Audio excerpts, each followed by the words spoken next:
This is Stephen A. Williams, president and founder of the creditrepairshop.com. In this video, we're going to talk about ID theft. ID theft is, we've all known that it's been sweeping our country. There's individuals from all over the world, not just here in the United States, that are reaching out to people by phone, internet, email, all these different ways, and they are scamming people and committing ID theft against them. And I wanted to make this video to first tell you some of the things that are to watch out for. I mean, I know that it's very hard. If it wasn't hard, people wouldn't be falling for it. But I'm going to kind of get you this information. I'm going to put a link to this report that was done by Consumer Sentinel Network, and this was back in 2019. But when they do these reports, this is the information from 2019. It's actually released now. And then I'm going to tell you the solution. We're always talking about solutions with how to repair your credit, increase your scores, get out of debt, all of that stuff. I'm going to show you exactly how to attack ID theft. It is not as easy as you might think. I relate it to an individual having to go to court, and people and their family know that they didn't do it, and other individuals know that they didn't do it, but they still make you go through the court proceedings to prove that you didn't do it. And it would seem that certain proof would be enough to state that it's not you who are guilty. And this the same issues happen when people are trying to prove that they were not the individual that committed the theft to a company, that they were a victim of ID theft, that they did not do it, they were a victim of ID theft. And I'm going to show you the reasons why it is very difficult. But first, let's go through and just talk about the reports of ID theft. There's a lot of them that are not even reported. They're saying that it was over 3.2 million reports of ID theft, and the top three is of ID theft and imposter scams and telephone and mobile services, which different things that people do to get people's information using the telephone. So now let's go down here. I want to talk about, there's a whole bunch of stuff that you can review here, but these are some things that I want to talk about. These are the different categories that they have.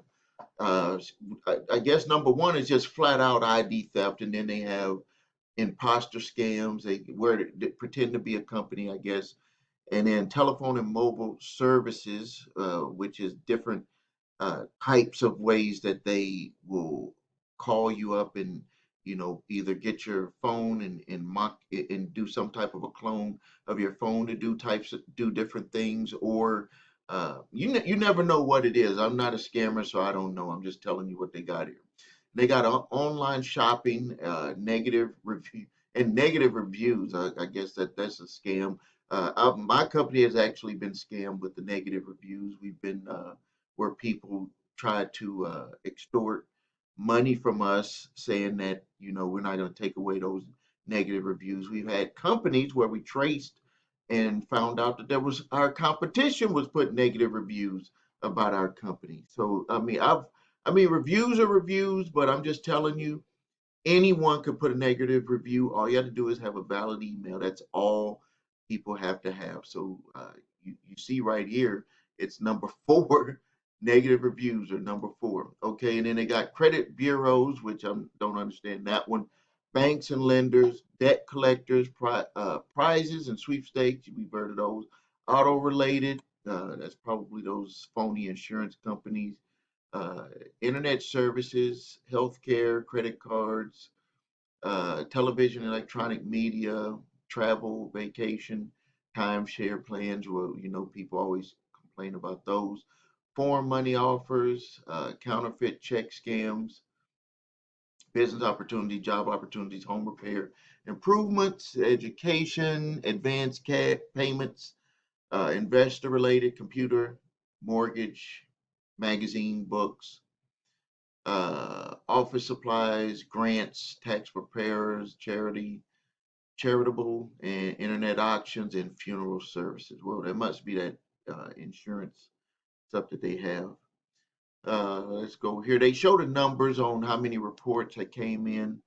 Um, So you can see the median loss to people on certain ones was in imposter scams average $700 loss per individual. Telephone and mobile 200, online shopping 110, prize and sweepstakes average 600 860. So you can see here where people were, that's the amount of money that was scammed. The reports that were initiated, we got for credit card fraud 271,000, other ID theft 215. I mean, it's kind of hard to differentiate what they're specifically talking about because it could be combinations. One here, because we're related to credit and debt collections, what we're always talk about, 135,000 were reported. And then there was some, let's see here, we got the age groups that were hit, which was kind of shocking that, that the age groups. So we got 20 to 29. So we could say that, well, we got 19 and under, but it's going to be lower because they may not have access to credit cards. So this will probably be kids that come from families with money. And then you got the 20 to 29 where people starting to work, they got their own debit or credit cards, and you can see where it starts to balloon up. And then we see here, this caught my attention, these groups 60, 69, and 70 to 79, and 80 and over. You see these numbers here where you got a lower amount of people, but the amount of money, because people our age have money, and you can see that these numbers really skyrocket. So you got more people in these age groups, but you got less people in these age groups that really know about how to use the internet and different things like that. But the amounts of money is extremely high. That kind of really caught my attention. So here are some of the ones, like a breakdown of the top ones. So you got the credit card fraud, which we talked about, loan and lease fraud. There's years ago there was one that I had learned about where this credit monitoring service was actually making it like if you got their credit monitoring service, well, they advertised that they had apartments for rent, and then they said you had to get this monitoring service so they can get their scores, but it ended up not being any places to rent. They just wanted to get people to get that monitoring service. The another one that I've seen out there, and this was one that uh, companies or individuals were using my publication, and we ended up shutting that down. Where they would say, "Hey, I got this apartment for rent." They would go over to the place, meet the person outside, and I guess because of the desperation of the individual wanting to get the apartment, they would say, "Oh, I forgot my keys, but I got someone else that's looking to get the apartment. Uh, uh, so if you want to get it, just give me your deposit. We'll meet back over here in an hour or so. But if you don't give me the deposit, I'm gonna end up, maybe the other person's gonna get it." So the individual would, because they're wanting they need to move, they would give that individual the deposit or portion of the deposit. It didn't matter to the individual because they didn't own the apartment, and they were just outside, and they were just meeting the person there. Any amount of money that they got, they were going to be happy with it. And so this was going on a lot. And people, I had found out that a couple of individuals using my publication to actually do this, and we shut that down. We participated with uh, law authorities to shut that down because they were just stealing the money directly from people.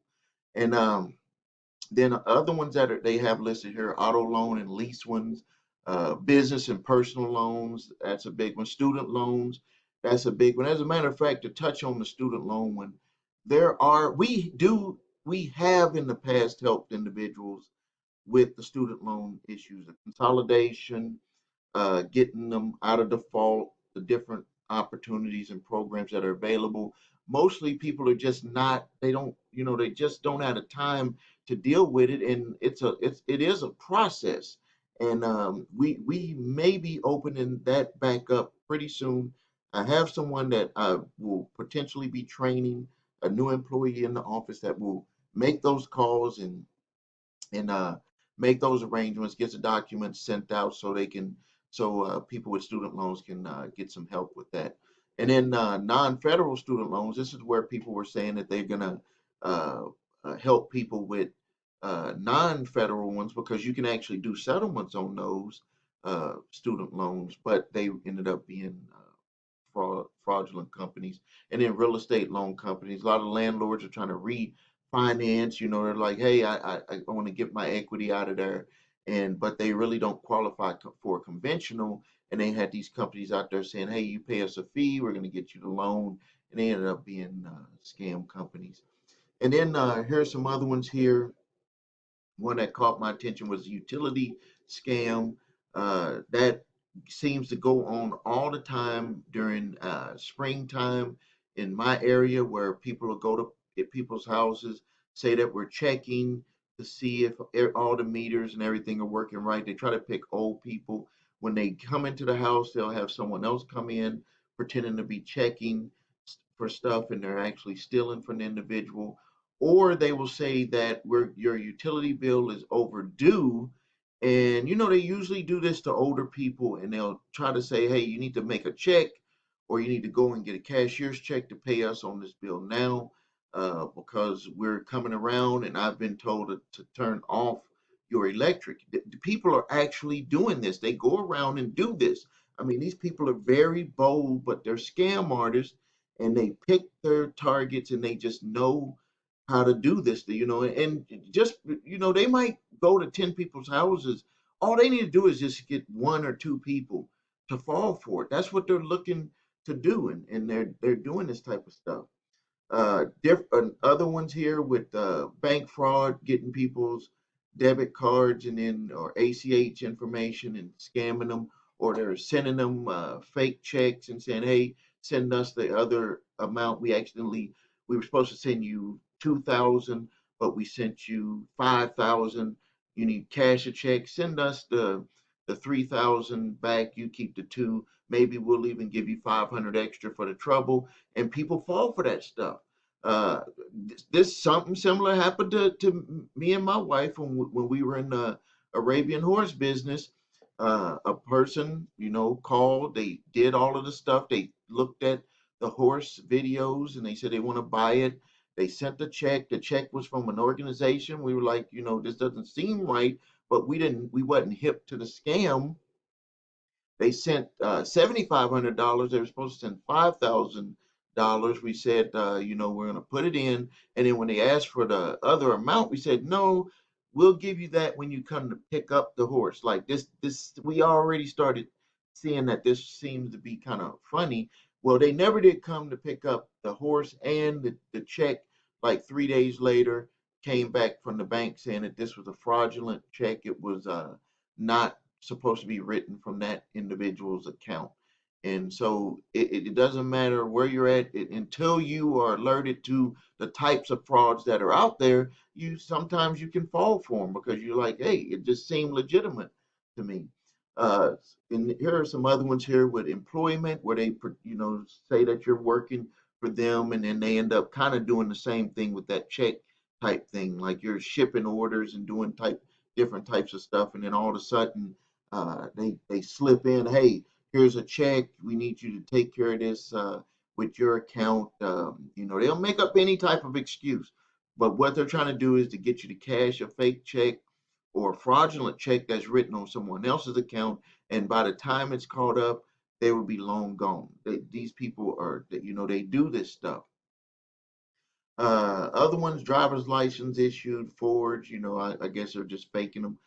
Government benefits applied for, those are, saying that you qualify for certain government benefits. I get these a lot because, people probably, it's out there with my age, and I get stuff saying you qualify for this or that as, being the age that I am.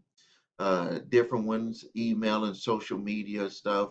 I don't know, evading the law. I don't know what that type of stuff is. Insurances, medical services, that type of stuff. So now here, the top three are credit card fraud, loan and lease fraud, and phone and utilities fraud. Those are just the top ones that people are falling for right now. So now let's talk about some solutions. Let's talk about fixing uh, your credit if you're a victim of ID theft.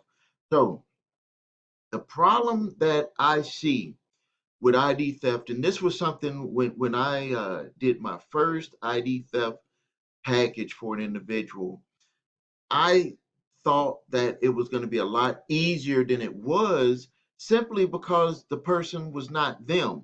But how many times have we seen individuals for major crimes? I mean, I listened to on Sirius XM, there's a radio show, the host is Clay Kane on XM 126, Urban View. And every Thursday or Wednesday or Thursday, I'm not sure, but he talks about exonerated. And these are individuals where there was actual information that they did not commit the crime and they were still placed in jail. And some of these people spent 5, 10, 20, 30, 40 years in jail and they did not even commit the crime. And the same situation happens for ID theft, but yeah, it's not as detrimental because you're not going to jail, but it does put extreme emotional distress on individuals when they had this happen to them, because when they send in the documents, they say it was not me, and the company seems to just not care that they're saying it's not them. And I'm going to show you the reasons why. So, when you're doing ID theft, the first thing you need to do is you need to not be afraid of getting help. That is one of the biggest issues that happens because you don't want to trust anybody because you just had ID theft placed against you. You don't know who is on your side and who is not on your side, especially if you try to fix it with the company and they say, we don't believe you. So now you have a company that you know is not some type of scam company because they're a legitimate company and they're pointing the finger at you. So you will end up having an issue where it's like, I don't trust them. They don't trust me. I don't trust anybody. The only person I can trust is me. And that's what makes it hard for people to reach out for help with ID theft. It's like a undercover thing. If you were to look under the blanket and there was words underneath there, the words would be, I don't trust anybody but me. So the first thing you got to do is you got to find a company, or you got to do this yourself. And we do it. You can trust us. You see us. You've seen my face. We attack this. This is sometimes it's done quick, sometimes it's not. It just depends on the company. And that is something that people need to understand. It depends on what company you're dealing with, on how they deal with ID theft. So, first, you can't be afraid of help. The next thing, you need to define all of the issues from the ID theft. Like, you got to get your credit reports and you need to identify every issue that came about from the ID theft. The next, you need to put a strategy to attack the ID theft. If you have a strategy, which is, I'm about to give you the strategy. So here's the strategy. So first, number one on the left here, right here, get those credit reports. If you don't have your credit reports, you know where to go. You go to my website, www.your3scores.com. You're going to need that because you need to get all of the information. Number one, what's going on with your credit. Number two, the accounts that they're claiming are yours. If for some reason you don't have the documents where they're trying to send you a bill, if you have those documents, you need to compare those against what's on your report, because there could be stuff that is mailed to an old address that you have. Like, that is one way that ID theft people get away with doing ID theft on an individual. It could be someone that used to live with you, and they're having stuff sent to another address that you lived at, and it will be sent there solely because it shows on your credit report. So no one, not even the bureaus, it doesn't even catch anyone's attention. It's just being mailed there. Yeah, you might have a new address, but it's being mailed there. And all of that stuff is just piling up there or just being sent back to the creditors, and they're like just thinking you're just not paying or whatever. You just never know. And then you're going to need that information for the furnisher contact information. If it's one furnisher or multiple furnishers, you got to get that, because you will be surprised and maybe shocked that the letters that you get for the bills will not be the same address from the same address that the furnisher's information is. The furnisher information is what is the company's address of who is placing the information on your report.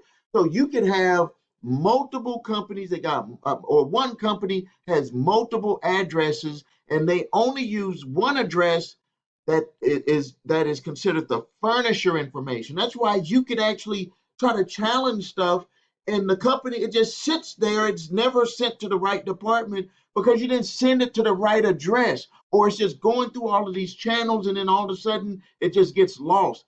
If you want to stop that, you get your credit reports and you go to the bottom on the ones that I give you, and at the bottom it will have the furnisher's information on there. And that furnisher's information is required by the Fair Credit Reporting Act to be accurate. The information can come off of your reports strictly because if you send information to that furnisher's address and they are not responsive, that information must come off of your credit reports. And that will deal with it on your reports, and now you need to deal with it directly with them to get them to stop coming after you for any alleged debt that they claim you have because you had ID theft uh, uh, against you. Now, the next thing is you need to get a police report. The police, here's the one of the issues that happens when people go to get a police report, is that the police report seems to some police sometimes against you. That brings back something that happened to me years ago. I'm talking about more than probably about 28 years ago. My house, my home was broken into. And when I called the police, the first thing he asked me was, "Do you have insurance?" And I said, "Well, yeah, I have insurance, but what does that matter?" Because the things that had gotten taken, one of the things that had gotten taken, that among the other stuff that had gotten taken, was a leather jacket that I got when I was in Germany. And it was I mean, to other people it's just a leather jacket. To me, it was something that I got when I was in the military and I was overseas. And it the way that it zipped was different. And when people saw it and they were like, "Why does it zip that way?" And it would always just bring up a conversation piece that, "Hey, I got it when I was in Germany when I was in the military." That jacket was stolen from me, and check this out. I saw the individual walking down the street with my jacket on, and because I had my wife and children with me, I just and I wouldn't have jumped out anyway, because you never know if someone has a gun or whatever. But I called the police, and the guy went into the house, and the police knocked on the door, and he said he saw you wearing the jacket. And he said I wasn't wearing any jacket. I just walked in my house. And then the police came back to me and said he said he wasn't wearing your jacket. I said F it. I said F it. I told my wife, let's go home. We actually knew who stole from us. It was the boyfriend of our babysitter. Our babysitter, we were trying to be nice.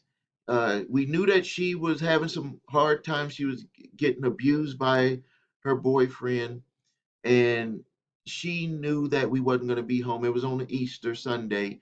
She knew that we wasn't going to be home. We actually took her with us to my mother-in-law's house uh, to eat Easter dinner. Got back home, and our house was stuff was turned over, and it was when you get robbed, it's just it's a weird feeling. And so we when we did the police report, it was like uh, they thinking we did it. And heard from people, our customers, that said when they did the police report, some police station would say we just don't do it, which is a lie. And then some of them feel like you're the one. You're not the victim. You're the one that's doing this stuff. And so I know that I understand it, I feel it, but it's something that you got to do, even if you just make a report and you get it notarized and you go to the police station, say, I want to file this report. You do all the work for them, and then they maybe attach it to their document, or they give you the document and you got to rewrite it out, and then you have that police report. So once you have all of that information, now you're going to need to send that in plain English, not trying to confuse companies and individuals, um, not trying to be like an attorney sending them a letter. You just need to send them the information stating that you were a victim of ID theft, that the account that they have is not yours, and you can give them certain amounts of information. If it is your account, they would have all of the information. So then what will happen, and this is where a lot of people start to fall off, is that each furnisher is going to have a different process. And it's their right as an independent company or corporation to have a different process for dealing with ID theft. You can't make them follow it a certain way. You cannot make them follow it a certain way.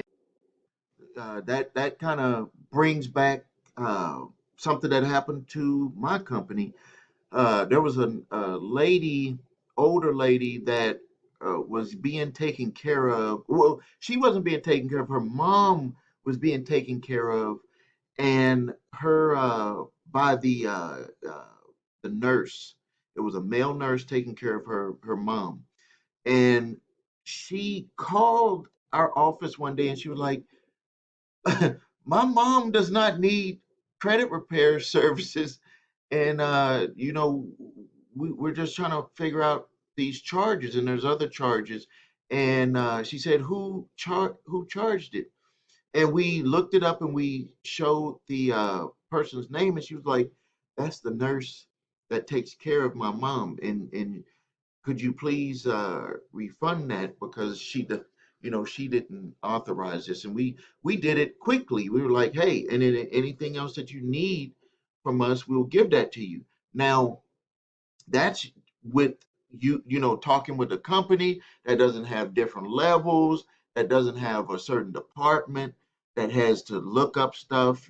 I can basically, when I'm notified of it, I can make that decision and just say, hey, let's just do this. It really wasn't her that did it.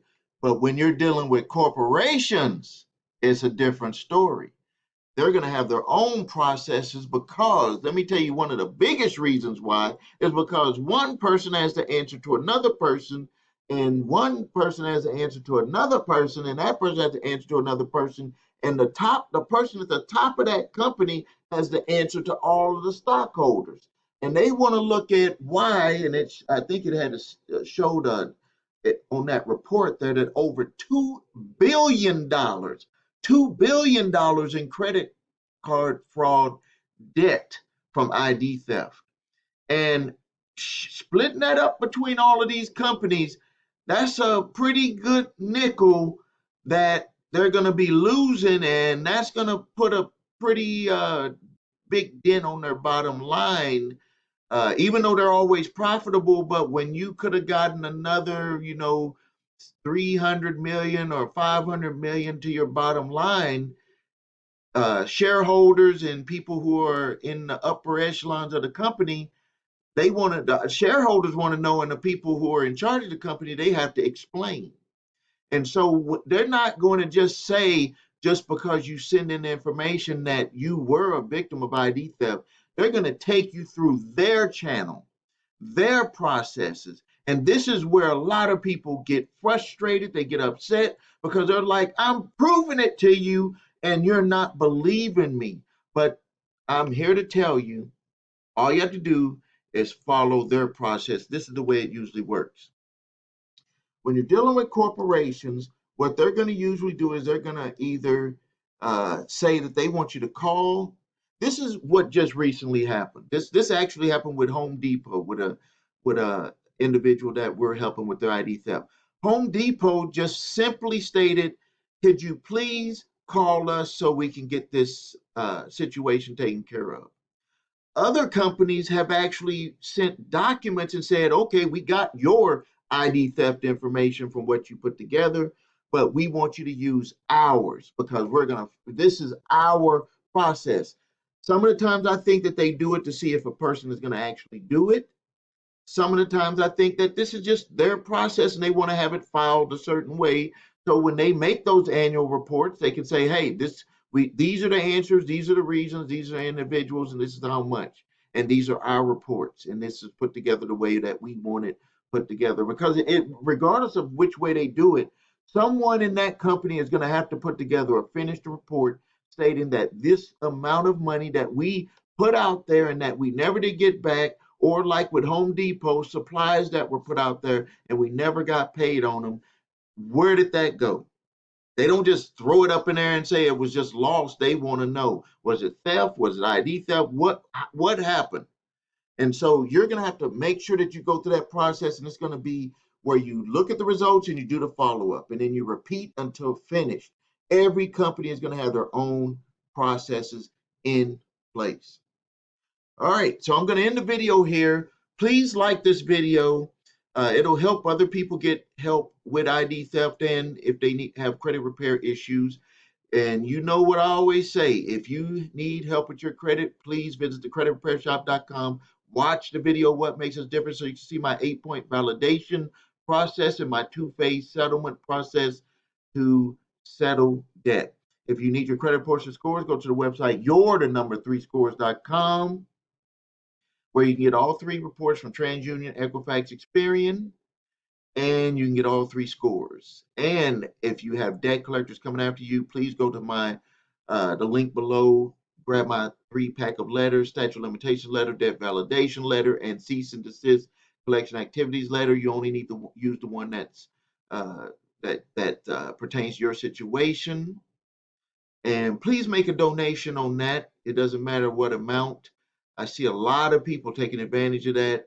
And I think that if I can help you literally save hundreds, if not even thousands of dollars, and I'm the only one out here that's really doing something like that, I think that it would be worth a donation. It helps me monetize the channel. Thank you for your time. Please subscribe to the channel. Please post your questions, comments. And thank you for your time. It's Stephen A. Williams, president and founder of thecreditrepairshop.com.